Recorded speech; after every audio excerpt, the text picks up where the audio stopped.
மொழிப்பற்று என்பது வெறி அல்ல, அது நெறி என்பதுதான் உண்மை. என்னுடைய மண்ணிலே என்னுடைய எதிர்கால வாரிசுக்கு என் மொழியிலே கல்வியை கொடுங்கள், அதுதான் என்னுடைய ஆசை. மொழிப்பற்று என்பது பகுத்தறிவோடு சிந்திக்கக்கூடிய எல்லோருக்கும் இருக்கக்கூடிய இயல்பான குணம் என்பதை நாம் புரிந்து கொள்ள வேண்டும். அது இன்றைய காலகட்டத்திற்கு மகாத்மா அதிகமாகவே தேவைப்படுகிறார் என்று நான் கருதுகிறேன். கடைபிடித்த சத்தியத்தினுடைய துளியை இந்த மண்ணிலே உறுதியாக எடுத்துச் செல்வதிலே நான் பயணித்திருக்கிறேன், உறுதியாக பயணித்திருக்கிறேன்.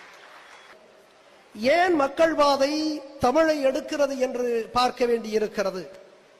தமிழ் மொழியை அதிலே பற்று கொள்ளுவது எதுவும் குற்றம் அல்ல. தமிழ் மொழியை நான் காக்க எண்ணுவது ஏதோ ஒரு சதி செயல் அல்ல.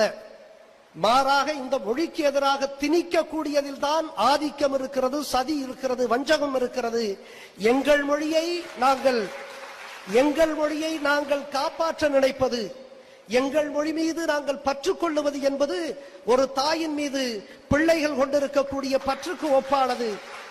இது உளமார்ந்த உன்னத மானுட உணர்வு என்பதை நாம் புரிந்து கொள்ள வேண்டும். ஆதிக்கம் செலுத்துபவனிடத்திலேதான் வஞ்சகம் இருக்கிறது, சதி இருக்கிறது என்பதை என் தமிழ் சமூகம், குறிப்பாக இளைஞர்கள் புரிந்து கொள்ள வேண்டும் என்பதற்காக இதை நான் குறிப்பிடுகிறேன். ஏதோ தமிழ் மொழி பற்று என்பது ஏதோ ஒரு மொழி பற்று, ஒரு தாய் மொழி பற்று என்பது இந்த மண்ணிற்கு உரியது மட்டுமல்ல.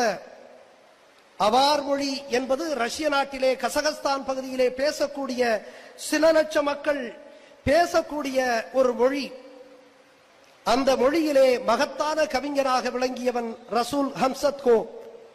அவன் சொல்லுகிறான், அந்த மொழி பேசுபவர்களினுடைய எண்ணிக்கை சுருங்கி வருவதை பார்த்து வருந்தி அவன் சொல்லுகிறான், நாளை என்னுடைய மண்ணிலே, என் முன்னோர்கள் பிறந்த இந்த மண்ணிலே, நான் பிறந்து வளர்ந்திருக்கக்கூடிய உணர்வு பூர்வமான இந்த மண்ணிலே என் மொழி, அவார் மொழி காணாமல் போய்விட்டால், நாளை அது காணாமல் போய்விடும் என்றால் நான் இன்றே மரித்து விடுவேன், மாண்டு விடுவேன் என்று ரசூல் ஹம்சத்கோ என்கின்ற ரஷ்ய நாட்டினுடைய மகத்தான கவிஞன் சொல்லுகிறான்.